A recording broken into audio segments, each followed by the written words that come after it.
والصلاة والسلام على سيد الأنبياء والمرسلين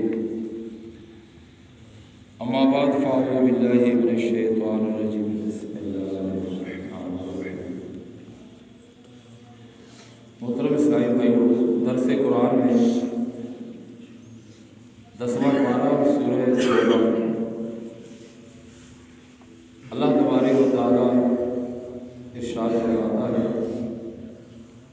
یا ایھا النبی جاہد الکفار والمنافقین واغلظ علیہم ومأواہم جہنم وبئس المصیر۔ آسان ترجمہ کنز العرفان۔ غیب کی خبریں دینے والے نبی، کافروں منافقوں سے جہاد کرو اور ان پر سختی کرو،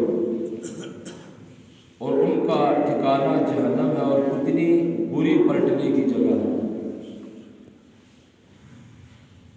اس آیت سے معلوم ہوا کہ حضور صلی اللہ تعالیٰ علیہ وسلم کا نام لے کر نہ پکارا جائے، بلکہ اچھے القابات سے پکارا جائے۔ جب اللہ تبارک و تعالیٰ کو نام لے کر نہیں پکارتا، جب اللہ تعالیٰ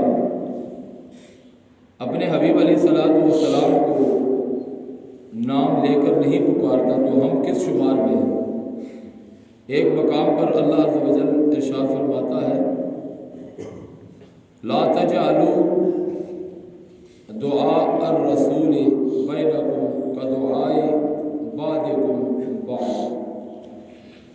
اے لوگوں، رسول کے پکارنے کو آپس میں ایسا معمولی نہ بنا لو جیسے تم میں سے کوئی دوسرے کو پکارتا ہے۔ جاہد الکفار والمنافقین، کافروں اور منافقوں سے جہاد کرو، یعنی کافروں پر تو تلوار اور جنگ سے اور منافقوں پر حجت اور دلیل سے جہاد کرو، اور ان سب پر سختی کرو۔ حضرت عبداللہ بن احمد نصفی رحمۃ اللہ علیہ فرماتے ہیں: ہر وہ شخص جس کے عقیدے میں فساد ہو، اس کے بارے میں بھی یہی حکم ہے کہ حجت اور دلائل کے ساتھ اس سے جہاد کیا جائے، اور جتنا ممکن ہو اس کے ساتھ سختی کا برتاؤ کیا جائے۔ اور یاد رکھیے، اس سے یہ بھی معلوم ہوا کہ جہاد صرف لڑائی کی شکل میں نہیں ہوتا، بلکہ دین کے لیے کی جانے والی ہر کوشش جہاد ہے، خواہ وہ زبان سے ہو یا قلم سے ہو۔ یہ بھی واضح ہوا کہ جو علماء دین حق اور عقیدہ صحیحہ کے تحفظ و بقا کے لیے تقریر و تحریر کے ذریعے کوشش کرتے ہیں، وہ بھی سب مجاہدین ہیں اور اس آیت مبارکہ پر عمل کرنے والے ہیں۔ اس میں مصنفین جو کتابیں لکھتے ہیں اور صحیح مقررین جو صحیح طور پر مطلب کہ شان مصطفیٰ اور شان اولیاء بیان کرتے ہیں، بڑی بشارت اور فضیلت ہے۔ اور یاد رکھیے، اس آیت میں اللہ تعالیٰ نے اپنے حبیب صلی اللہ تعالیٰ علیہ وسلم کو کافروں اور منافقوں پر سختی کرنے کا حکم دیا۔ اس سے معلوم ہوا کہ دین ایمان کے دشمنوں پر سختی کرنا، دین و ایمان کے دشمنوں پر سختی کرنا اخلاقیات اور اسلامی تعلیمات کے منافی نہیں، نہ ہی یہ شدت پسندی ہے، بلکہ یہ عین اسلام کی تعلیمات اور اللہ تعالیٰ کا حکم ہے۔ البتہ بیجا کی سختی یا اسلامی تعلیمات کے منافی قتل و غارت گری ضرور حرام ہے، جیسا کہ آج کل مسلک کے نام پر ایک دوسرے کو قتل کرنے کا مہم جاری ہے۔ اللہ تبارک و تعالیٰ ارشاد فرماتا ہے: یخلفون باللہ ما قالوا ولقد قالوا کلمۃ الکفر وکفروا بعد اسلامہم وہموا بما لم ینالوا وما نقموا الا ان اغناهم اللہ ورسولہ من فضلہ فإن یتوبوا یکو خیرا لہم وإن یتولوا يعذبهم اللہ عذابا علیما فی الدنیا والآخرہ وما لهم فی الارض من ولی ولا نصیر۔ ترجمہ کنز العرفان۔ منافقین اللہ کی قسم کھاتے ہیں، انہوں نے کچھ نہ کہا حالانکہ انہوں نے یقیناً کفر کیا اور کلمہ کفر کہا اور اپنے اسلام کے بعد کافر ہو گئے، اور انہوں نے اس چیز کا قصد و ارادہ کیا جو انہیں نہ ملی، اور انہیں یہی برا لگا کہ اللہ اور اس کے رسول نے انہیں اپنے فضل سے غنی کر دیا۔ اگر وہ توبہ کرے تو ان کے لیے بہتر ہوگا، اگر وہ منہ پھیرے تو اللہ انہیں دنیا و آخرت میں سخت عذاب دے گا، اور ان کے لیے زمین میں نہ کوئی حمایتی ہوگا اور نہ ہی کوئی مددگار۔ محترم اسلامی بھائیوں، یخلفون باللہ، اللہ کی قسم کھاتے ہیں۔ کون؟ منافقین۔ اس آیت مقدسہ کا شان نزول یہ ہے کہ امام بغوی رحمۃ اللہ علیہ نے قلبی سے نقل کیا ہے کہ یہ آیت جلاس بن سوید کے بارے میں نازل ہوئی۔ واقعہ یہ تھا کہ ایک روز حضور علیہ السلام نے تبوک میں خطبہ فرمایا، یعنی تبوک کے مقام پر۔ اس میں منافقین کا ذکر کیا اور ان کی بدحالی و بدمالی کا ذکر فرمایا۔ یہ سن کر جلاس نے کہا، اگر محمد صلی اللہ تعالیٰ علیہ وسلم سچے ہیں تو ہم لوگ گدھوں سے برتر ہیں۔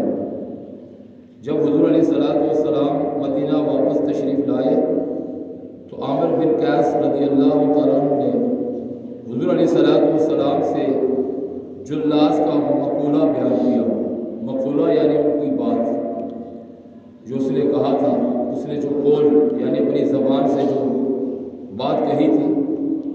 جلاس نے انکار کیا اور کہا، یا رسول اللہ صلی اللہ علیہ وسلم، عامر نے مجھ پر جھوٹ بولا ہے۔ نبی اکرم صلی اللہ تعالیٰ علیہ وسلم نے دونوں کو حکم فرمایا کہ ممبر کے پاس قسم کھائیں۔ جلاس نے عصر کے بعد ممبر کے پاس کھڑے ہو کر اللہ عز و جل کی قسم کھائی۔ یہ بات اس نے نہیں کہی اور عامر نے اس پر جھوٹ بولا۔ پھر حضرت عامر رضی اللہ تعالیٰ عنہ نے کھڑے ہو کر قسم کھائی، بے شک یہ مقولہ جلاس نے کہا جو منافق تھا، اور میں نے اس پر جھوٹ نہیں بولا۔ حضرت عامر رضی اللہ تعالیٰ عنہ نے ہاتھ اٹھا کر اللہ کی بارگاہ میں دعا کی، یا رب عز و جل، اپنے نبی محترم صلی اللہ تعالیٰ علیہ وسلم پر سچے آدمی کی تصدیق نازل فرما۔ ان دونوں کے جدا ہونے سے پہلے ہی حضرت جبریل امین علیہ السلام یہ آیت لے کر نازل ہوئے۔ آیت میں فَإِن يَتُوبُوا یَکُو خَیْرًا لَهُم سن کر جلاس کھڑے ہو گئے اور عرض کی، یا رسول اللہ صلی اللہ علیہ وسلم، سنیے، اللہ تعالیٰ نے مجھے توبہ کا موقع دیا۔ حضرت عامر بن قیس رضی اللہ تعالیٰ نے جو کچھ کہا سچ کہا، اور میں نے وہ کلمہ کہا تھا، اور اب میں توبہ استغفار کرتا ہوں۔ رحمت عالم صلی اللہ تعالیٰ علیہ وسلم نے ان کی توبہ قبول فرمائی اور وہ توبہ پر ثابت رہے۔ اس آیت میں جمع کے صیغے ذکر کیے گئے، حالانکہ توہین آمیز بات کہنے والا شخص ایک تھا۔ اس سے یہ بتانا مقصود ہے کہ باقی منافق اس بات پر راضی ہونے کی وجہ سے کہنے والے کی طرح ہے۔ وَهَمُّوا بِمَا لَمْ يَنَالُوا، اور انہوں نے اس چیز کا قصد کیا اور وہ ان کو نہ ملی۔ ایک قول یہ ہے کہ اس سے مراد منافقین کا نبی کریم علیہ السلام کی سواری سے گرانے کا ارادہ ہے۔ واقعہ یہ ہے کہ 15 کے قریب منافقین کے ایک گروہ نے یہ منصوبہ بنایا تھا کہ تبوک سے واپسی پر رات کے اندھیرے میں کسی گھاٹی پر نبی کریم علیہ السلام کو ان کی سواری سے گرا کے شہید کر دیا جائے۔ حضرت حذیفہ رضی اللہ تعالیٰ عنہ حضور صلی اللہ تعالیٰ علیہ وآلہ وسلم کی سواری پیچھے سے ہانک رہے تھے۔ حضرت عمار بن یاسر رضی اللہ تعالیٰ عنہ سواری کی لگام تھامے آگے چل رہے تھے۔ اسی دوران جب حضرت حذیفہ رضی اللہ تعالیٰ عنہ نے اونٹوں اور اسلحے کی آواز سنی تو انہوں نے پکار کر کہا، اے اللہ عز و جل کے دشمنوں، دور ہو جاؤ، دور ہو جاؤ۔ یہ سن کر منافقین بھاگ گئے۔ ایک قول یہ ہے کہ منافقین نے رسول اللہ صلی اللہ علیہ وسلم کی رضا کے بغیر عبداللہ ابن ابی کے تاج پوشی کا ارادہ کیا تھا۔ اس پر اللہ تعالیٰ نے فرمایا کہ انہوں نے جس چیز کا قصد و ارادہ کیا تھا وہ انہیں نہ ملی۔ امام مجاہد رحمۃ اللہ علیہ اس آیت کی تفسیر میں فرماتے ہیں کہ جلاس نے افشائے راز کے اندیشے سے حضرت عامر بن قیس رضی اللہ تعالیٰ عنہ کے قتل کا ارادہ کیا تھا۔ اس کی نسبت اللہ تعالیٰ فرماتا ہے کہ وہ پورا نہ ہوا۔ اغناہم اللہ ورسولہ من فضلہ، اللہ اور اس کے رسول نے انہیں اپنے فضل سے غنی کر دیا۔ اس آیت کا ایک معنی یہ ہے کہ سرکار دو عالم صلی اللہ علیہ وسلم کہ مدینہ منورہ تشریف آوری سے پہلے یہ منافق تنگ دستی کے حالت میں زندگی بسر کر رہے تھے۔ جب مدینہ منورہ میں رحمت عالم علیہ السلام کی آمد ہوئی تو ان کے صدقے غنیمت میں مال و دولت پا کر یہ منافق خوشحال ہو گئے۔ دوسرا معنی یہ ہے کہ جلاس کا غلام قتل کر دیا گیا تو نبی کریم علیہ السلام نے 12,000 درہم اس کی دیت ادا کرنے کا حکم دیا تو دیت پا کر وہ غنی کیا گیا۔ یہاں آیت میں غنی کرنے کی نسبت اللہ عز و جل اور اس کے رسول صلی اللہ تعالیٰ علیہ وسلم کی طرف کی گئی۔ تو یہ اس بات کا اشارہ ہے کہ اللہ اور اس کا رسول تم لوگوں کو غنی کرتے ہیں، خوشحال کرتے ہیں۔ تو اللہ تبارک و تعالیٰ کی بارگاہ میں دعا ہے کہ رب العالمین ہمیں شان مصطفیٰ اور شان صحابہ کو سمجھنے کی توفیق عطا فرمائے۔